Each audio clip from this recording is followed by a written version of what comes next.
Good afternoon, everyone. Welcome to the Thursday edition of the Hockey Debates podcast. I'm Bob Duff, joined today, as always, by my esteemed partner and Hall of Fame hockey writer, Kevin Allen. And today, again, we're going too deep in Kevin's. We got Kevin McGran joining us from the Toronto Star. Kevin, we had Kevin DuPont with us on Tuesday from Boston, so we've had a run of Kevins here lately. And I said to Kevin on Tuesday, you got me outnumbered in Kevins and outnumbered in Hall of Famers. But today, you guys may have me outnumbered in Kevins, but Kevin Allen, we've got you outnumbered in Canadians. You do. And yeah, that is what we're going to talk about today, because obviously we're on the brink of seeing an NHL resumption. And Kevin, you're right in the heart of one of the bubbles there in Toronto. What's the buzz? I mean, we've talked about it from afar. It seems strange to be talking about hockey in July and August, but you're there, you're seeing the Leafs on the ice. What sense do you get? Does it feel the same as it would, say, if it was April and we were gearing up for the playoffs? It's starting to, Bob. It really is. And first off, let me thank you for having me on. You guys are legends to me, and that you're asking me the questions is kind of a little role reversal for me here. So I really do appreciate that. But in Toronto, with the Leafs, they certainly feel like they're ramping up. They certainly feel like they're focused on the cause at hand. And it's starting to feel like it's real. Part of it is the fact that just a couple of days ago, only 2 players tested positive out of how many tests they ran on 800 players. So that was good news. It sort of gets you to the point that you can think that this is really going to happen. They're really going to pull this off. And then when you see the kind of drills and the kind of urgency that they're doing in this training camp, that it looks like, I don't know, maybe just the way I'm approaching it, but it looks like these scrimmages matter to these guys. I mean, they come out of it talking in hockey cliches. We got to be better next time. We got to do better, because they put them in two teams, Team Matthews, Team Anderson. And they come out with that mindset. And I know, we laugh at how they answer questions, but that's how they are, right? That's when they're in game mode, that's how they think. So this tells me the Leafs have taken this very, very seriously. They're talking about what life's going to be like in the bubble. They're talking about having the other teams in their city. So it feels real. It feels like they're going to pull it off. It feels like we're going to have summertime hockey, and it feels like we're going to have a real Stanley Cup tournament. Kev, I actually want to talk a little bit about the competition. I think the general perception that we have outside of Toronto is that Maple Leaf fans would prefer to play anyone but the Bruins. But I'm not so sure that the Blue Jackets is a better situation for them than the Bruins, simply because, the Blue Jackets have gotten really healthy. Tortorella has them playing very well. He did this season, I felt, even when they were overrun by injuries. They're very difficult to play against, as you know. What's your sense about how the Maple Leafs view the Blue Jackets going into this series? Well, I mean, they obviously take them very, very seriously, and they very quick to bring up what the Blue Jackets did to Tampa last year. Like, no one's forgotten how Tortorella outcoached Cooper and how an 8th seed beat a 1st seed. Now, you can argue that 8th seed was anything but with the players they added at the deadline, but they have it in their DNA that they have won a series. They have beaten teams better than themselves in the playoffs, and so the Leafs are not taking them seriously. That said, there's a lot of interesting little storylines between these two teams. One of them is Sheldon Keefe, as a rookie, played for John Tortorella with the Lightning years ago. So you have the master and the student going head-to-head with each other. And you have the Blue Jackets saying that the Leafs are very easy to play against, if you remember from the middle of the season. You just dump the puck in and go against them. So the Leafs actually had to respond to that. During the season, they did. They brought in Kyle Clifford. They got a little heavier. Kasperi Kapanen started playing a tougher game. So you have some animosity. You have some links. You have the possibilities for some good storylines coming out of this Stanley Cup qualifier. And I do think it is a matchup of offense versus defense, of finesse versus brawn. I kind of think the Leafs are going to get the better of them. They sort of have over the last few years in the Matthews era. Where the difference is obviously in a 5-game series, the difference is always going to be goaltending. The Leafs have an experienced goaltender, but his experience isn't that great in the playoffs. The Blue Jackets are going with a rookie who had a tremendous regular season. So if he can pick up where he left off, Austin Matthews and John Tavares could have their work cut out for them. Now, technically, there's not going to be any fans, so you'd think there wouldn't be any sort of home ice advantage. But this is where the Leafs play normally. They're the one team that plays in this rink all the time. Do you think is it a mild edge? Is it a significant edge? Is there any edge at all to having the games in your own rink? I think it works both ways. I mean, it's their own rink, but it's not going to feel like their own rink because there's no fans. So they'll be playing in their own rink to an empty stadium. And Game 3 and Game 4, if necessary, they'll be sitting in the visitors' bench. They've never done that before.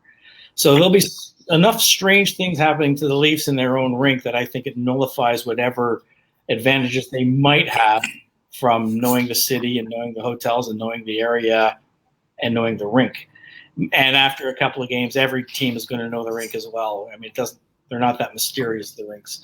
So I don't think it's a huge home ice advantage. I can actually hear the logic of playing at home as a disadvantage, because you're going to get a lot of chirping about teams that want to take over your house, right? And so you'll need to defend your house. So I think it kind of goes both ways. It's interesting, like who is going to be the best team on Scotiabank Arena ice. It could be the Leafs. It could be the Blue Jackets. It could end up being the Montreal Canadiens. Who knows? They might do very well here. So there's a lot of interesting storylines just coming out of the hub of these 12 teams playing in this one rink.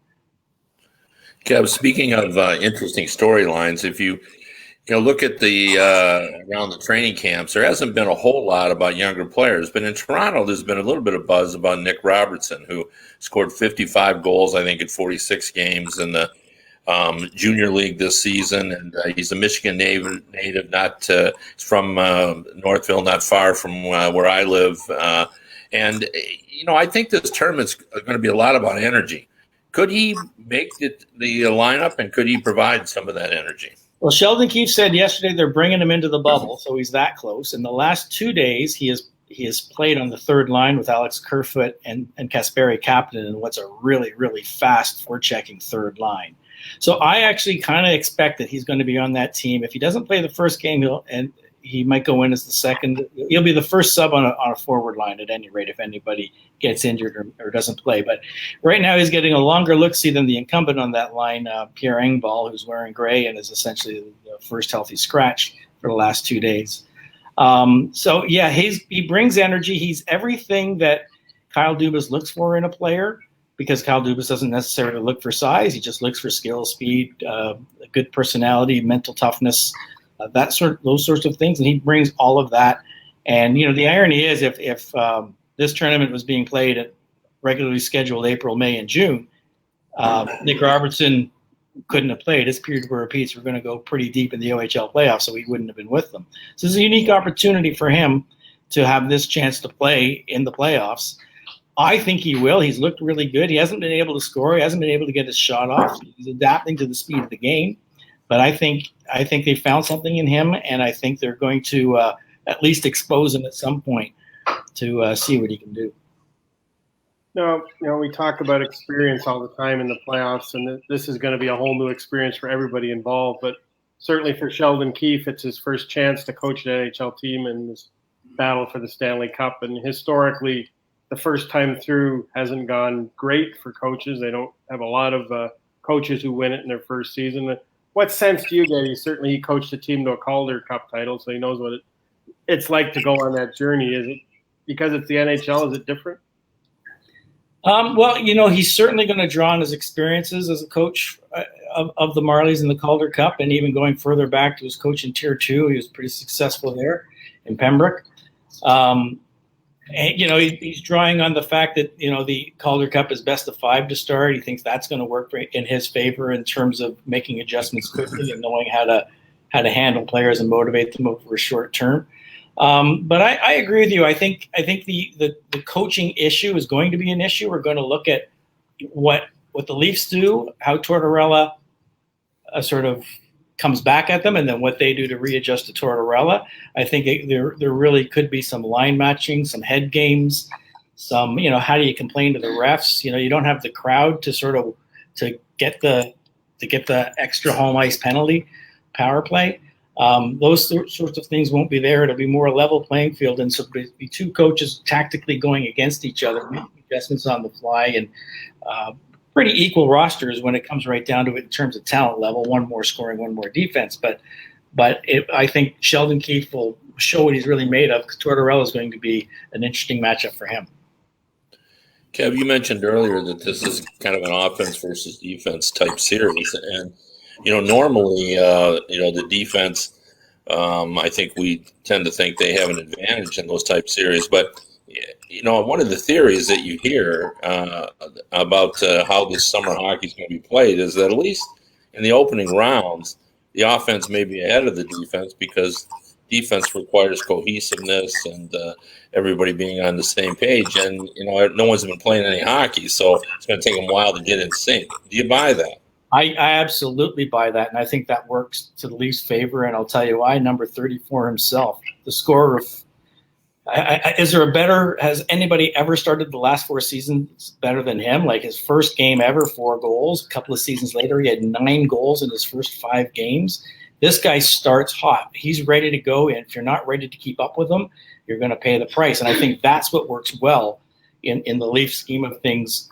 Like I call it October hockey, or it's almost Hudson's Bay rules. I think we'll be close to that. And the Leafs do well. They didn't do well this year because Mike Babcock wanted them to play January hockey or playoff hockey from the beginning. But they do well when they're just let to their own devices. And even just the idea, it happened the other day where Keefe put Tavares, Matthews, and Marner on the same line in a scrimmage, and basically it was keep away for a period whenever they were on the ice. So I think the idea that you say that offense trumps defense in the early going, I think that will absolutely happen in the first round, of the qualifying round, and I think that works to the Leafs' favor. One of the things I'm curious about being far away from these bubbles, and you're right there, have they really explained to you how it's going to work on game day? Are you guys, the media, going to be allowed in the building, or how are the interviews going to take place? Has that been explained at all to you guys? You guys will hate it. So there's no regular media inside the bubble, as it were. There's nobody in the hub, nobody in the hotels, except for NHL.com people. They're allowed in, but regular mainstream media are not. As far as watching the games, one person per outlet can watch his or her team. So, the Leafs in the playoffs, there'd be 5 Toronto Star people watching the game. Only one of us will be allowed to watch the game in the rink. And then after the obviously, because of COVID, there's no one-on-ones or anything like that. All the interviews will be done like this on a teleconference. So access is really, really limited, and I think it's overly limited. I don't think there's a reason really to go as extreme as they have. I think they just want to control the message out of the hub. It would be easy for a few of us to pass the same COVID test everybody else is going to pass and go in there. The Star would send me in a heartbeat. But the whole idea that we can't even watch the games, only one per outlet, that really, really drives me batty, because you see a lot more when you're watching the game than you do watching on television. So coverage is going to be a challenge for a lot of us, I think. Just to follow up, Kev, do you think that'll have any impact whatsoever on the players? The fact that the regular routine of seeing the media, athletes are creatures of habit, and even though they say they don't like all that, a lot of them, that's just part of their routine. And John Tavares said it the other day, said we've got to start getting comfortable with the uncomfortable. There's very little by way of routine for these guys, right? Like they won't be able to work out in their dressing room after the game, right? That'll be done with. They'll have to go back to the hotel to do that because the next team they need to sanitize, and the next team needs to come in. So there's a whole bunch of things that will be. I'll be curious. I'm a little worried the players will like not having us around, and that might become a little bit more common. But I think a few of them, some of them really do like talking to us. They, it's part of why they're in the NHL, right? They grew up watching interviews on TV. They want to be interviewed on TV, right? They like that stuff. So the routine thing, that's an interesting question there, Kevin. What players who love their routines are going to have to find new routines, and what will suffice as a routine at this point? I love the idea of the previous phase of the players having to dress at home to get into the rink and then put their skates on and go, right? Just like they're 9. Yeah. And all that would have been great. But this will be an interesting ride, for everybody as they try to kind of sort through, how this is all going to work. And that one thing that I'm really curious about is, especially if you look at baseball, what if we like 60 baseball games instead of 162? And what if we prefer 5 rounds of playoffs? Well, what if we like it too much? So, there's a lot of things that could happen that we might want to keep, right? Yes. 5 rounds of hockey, maybe we do that somehow. Maybe we find a way. Or play in at any sort. I mean, I think that's on the thing. But you got to think with league revenues taking a hit, they've got to find new ways to find revenue. So you got to think that advertisements on the jerseys are going to be a thing pretty soon, because that'll be a huge monetary thing that they can add to their coffers. You got to think that health checks for fans is probably going to be here to stay when that happens, like a bag check, temperature check or something else. Yeah, that kind of stuff. Yeah, and well, you got to think that like mining new advertising from the health industry, new sponsors from them. That it's no longer just beer ads. It's masks. Another thing to sell with your logo on it. Yeah. Well, if you think today they announced that Seattle will be called the Seattle Kraken. That'll be Team 32. Like, it makes sense to go to a 24 team. I mean, we're reaching the point where if half your teams aren't making the playoffs, I mean, it's time to make more teams get in. So, I mean, maybe 24 is too many, but the problem is, you have an issue like 22, you can't divide that up. So, you go to. Well, you can do it. You can do it very differently. I think you can get creative. I mean, you can do best 2 out of 3 with 8 playing 9 as a play-in. Yeah, play-in, like baseball style. I think that's everyone thought we were going to go to that. Yeah. At some point. So, well, I know we're kind of jealous of you, Kevin, because you actually got to go to a practice. We don't get to do that in Detroit. We haven't done that in a long time, and won't be doing it for a long time. But we're going to. That's going to be a weird thing for the teams that have been off. Like, when can they actually practice again? And consider all the players, the prospects that won't have summer camps and prospects camps and rookie camps and all these things that. In the developmental process, how far back will players be held, and will the 24 teams that play, or certainly the 8 that go the distance, will they be better off when things start up again because they're in better playing shape? Mm-hmm. Anyway, well, we'll let you get to practice, and we thank you for joining us and offering your wisdom on the Maple Leafs. And as this goes on, and the Leafs make their Stanley Cup run, maybe we'll have you on again. It would be very ironic if the Leafs win a Stanley Cup in a year in which they can't have a parade. Yeah, it would be poetic. That would be fun. That would be fun. All right. Thanks a lot. Thanks for having. Have a great day. Well, it'd be strange. I mean, you talk about routine.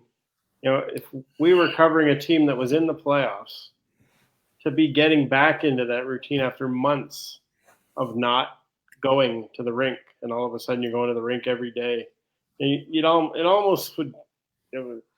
People talk about giving sports back to the fans to give them some normalcy in their lives, and almost for the people in the tertiary of the sport, like us in the media, and I'm sure the people the trainers and all that haven't been able to do anything for so many months. There's got to be some kind of comfort in just getting back to the normal routine of your work. Yeah, in our last show, Kevin DuPont, I thought, drew up a nice illustration of what our life has been like without sports, and to be kind of holed up in our homes, when he said it was like when we were children and you were allowed to ride your tricycle, but only to the end of the driveway. We're all going to the end of our driveway, and then we're just turning around and going back. There's just we're not adventuring out, and that's the need for sports. But, I think Kevin left us off in an interesting place, and it's a good conversation. As I've said now a couple of times, what if we like this too much? And, I think originally everyone thought we were going to get more playoff teams because we were going to follow the baseball model. and with the idea, but you have play-ins where you have the bottom teams fight to get into the real playoffs with single game elimination. And Kev said you could do a best 2 out of 3, but in the old days, when they only had 21 teams and 16 were getting in, the running joke used to be anybody with a valid driver's license got in the NHL playoffs. But now with 32 teams, if we stayed with the 4-round format, the 16 teams, half our teams are missing the playoffs. Well, I don't think anyone will be offended if we add a few more teams. So who knows? I mean, maybe we'll like this 24, or maybe that'll inspire us to move to play-in rounds where if you're 7 and 8 in each conference, you expect to be challenged, to get into the show, the 4-round playoffs. So that means that 9 and 10, would get in, and there could be a 2 out of 3, or maybe a single, game elimination like baseball. I still think it would be the greatest thing in the world. I love the baseball format. I think it's exciting. It's ancillary revenue. It's all the above. And you look back at, what I could say your father's NHL when, if you say 16 out of 21 made it, you really had to work hard to miss the playoffs. You had to really be a bad hockey team to not make the playoffs. So maybe, all those years we called them the Dead Wings, maybe we didn't give them enough credit, because to be that consistently terrible, to miss the playoffs every year when almost nobody missed the playoffs, there is a certain level of bad consistency that was required to keep being that horrible. So what you're saying is the consistency of their incompetence.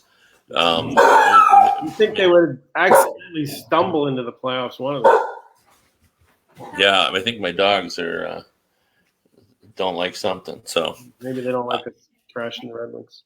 Yeah, maybe that's so. But the Red Wings were so bad for so long, and then to not be able to get in. But a lot of that is self-fulfilling too, and I've always believed that. Like, if there is a culture to winning, and there's also a culture to losing, and if your culture becomes too ingrained one way or the other, if you have a winning culture, I think winning begets more winning, and I think if you have a losing culture, I think losing begets more losing. And I think that's what happened to the Red Wings, and I think it's happened to other organizations as well. In Buffalo, I think they're still, for example, trying to find sort of a winning culture. Like they've got some talented young players in Buffalo now, but they don't seem to quite know how to take that final step in order to get in the playoffs. And then once you get in the playoffs, you got to figure out how to win. It's always complicated, but I think it is time to add more playoff teams, and I think this will give us a nice look. And there could be other things that we like. There's a lot of talk in baseball. I mean, today's opening day. Everybody's excited about that, and there's a lot about whether some of the things they've put in for baseball are here to stay. We'll see them in the 60-game season. Well, maybe the same will be true in hockey. Maybe we'll see. So hopefully it won't be the absence of sports writers. Is what they like. You talk about the culture, and I remember a famous, I don't know, famous, right? We're having a conversation about it once. It was Mike Kelly, who was at the time the GM of the Red Players. He was one of those hockey lifers. He worked with the Flames. He was a player for years, and Mike's explaining the culture of losing. You got to eat it, and you got to decide that you're tired of eating, and then you move on to getting better. But another euphemism, which I'm sure you can fill in yourself. But I just had a kind of that you got to be tired of taking the crap. And he said some teams get over it quickly, and some teams take a long time before they figure out the crap. Yeah, I think we might have to discontinue here. Something's going on here. So, do you want to continue on, or do you want me to leave and take care of it and come back? No, we can, well, they seem to be no, maybe not. Yeah. Let me log off and log back in. All right. Thanks. Okay.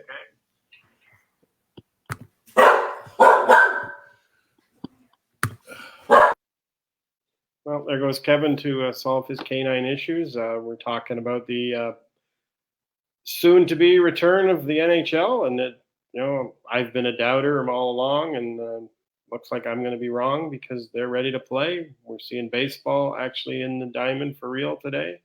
The NBA is going, MLS is going, and sports is back for good or for bad, and we'll see what happens, I guess. I mean, it seems like the MLS has been able to get through pretty much through their first stage of their back to playing without, well, I can't say without issues. They lost two teams who decided they just had too many players testing positive and just packed it in. Dallas and Nashville both deciding that they couldn't continue to play with the number of players they had testing positive. Now, will something like that happen with the NHL?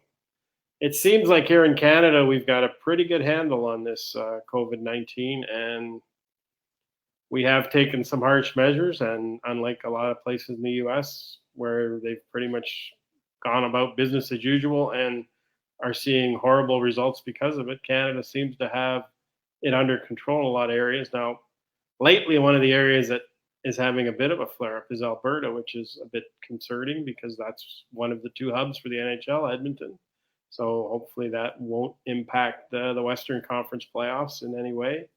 You would think as long as the players are able to stay in the bubble and not, venture out and do something foolish, that there shouldn't be any major issues. But again, we won't know until they actually get down to business and start playing. I read an interesting quote from Jason Spezza of the Maple Leafs the other day when someone asked him about the sacrifices players were being asked to make to live in the bubble, and he scoffed at it. And he said, if you think this is a sacrifice, you really haven't been paying attention to what's going on in the world, because there's people that are wondering how they're going to pay their mortgage. And here's Kevin back again. There we are. Everything solved. I guess so. I'm not sure quite what the problem was, but the beauty of live broadcasts, anything can happen. Well, yeah. I mean, I'm embarrassed, that it happened. Although you brought it up before, and it's so true.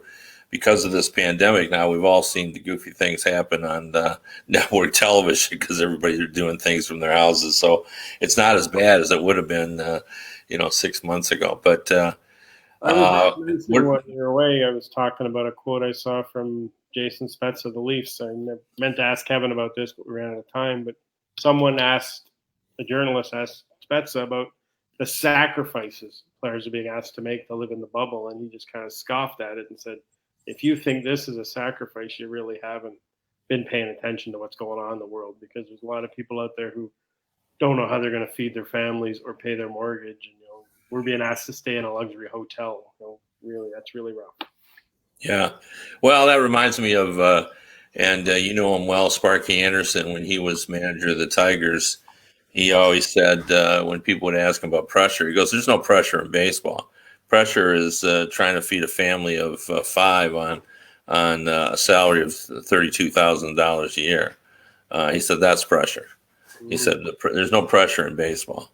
We get our meal money, we get paid very well, we get to play a game.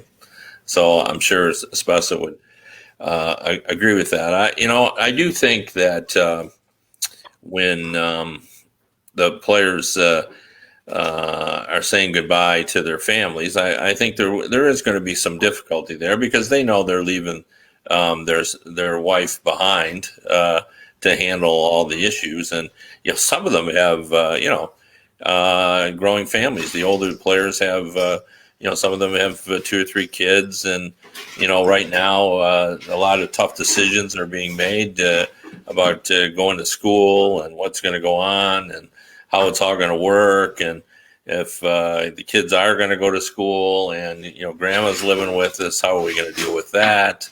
A lot of tough decisions. So I do think Spezza's right that it's not a terrible situation, but you're still leaving your family for a couple of months, and nobody wants to do that. And the other thing about that is, because of the restrictions on people, going and living with other people, you can't, their sister or their brother or their mother or father can come and kind of move in and help out, because you're not supposed to go into someone else's home when you're during this pandemic. So, it's a real, as you say, it's really going to know. I mean, that's a story that should probably be told at some point, is the sacrifices that the families of the players are making, and they're the ones that are making the sacrifice. Yeah. The one thing that I'm sure hockey players are thrilled at is that they got baseball and the NBA going on at the same time, because, athletes are huge sports fans. And so the fact that on their off days, they'll be able to, stay in their hotel and watch a sporting event, I think, is a lot easier for them, because I'm sure, like the rest of us, they're binged out on Netflix and everything else. So to have some live sports to watch on off days, I think, probably makes them very happy. And just like for the rest of us, I've said before, I wish that baseball was going to be like hockey, where you're going to have multiple games all day long. Baseball seems to mostly going to have their normal standard starting times. Well, it seems, the MLS is pretty much through their first phase of their tournament, and other than obviously the two teams that dropped out because of the positive cases early on, things seem to be going okay for them. So maybe that's a positive sign that it's going to work for these other leagues too. Well, I mean, maybe it will, and I think it does help that they're in a country where there's not as much COVID-19.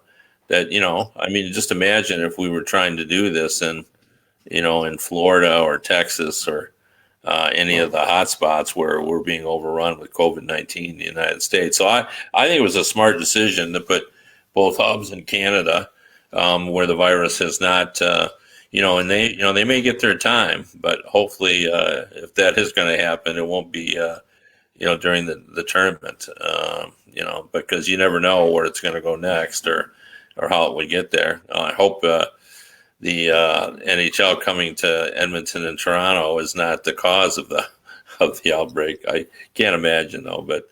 Well, it has actually been a bit of a flare-up in Alberta right now, so that's a little disconcerting to think that, Alberta is probably as right-wing as Canada gets in terms of politics, and they kind of follow. Alberta's kind of the Texas of Canada, where they just kind of, we're going to do what we want, and you're not going to tell us what we're going to do. And yeah, they've started to see, because they've, it's not to the level where you're seeing in some of the U.S. states, but there is, compared to the other Canadian provinces, there has been a spike in Alberta, so that's a little bit concerning because they are playing in Edmonton. Yeah.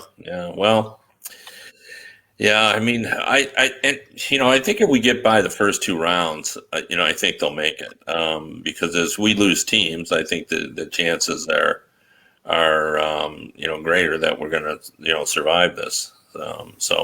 And be able to get through it. So we just got to hope we get through the first couple of rounds. And I'm starting to believe it's going to happen. I mean, I think the fact that, we haven't had positive tests lately kind of shows that everybody's taking this seriously.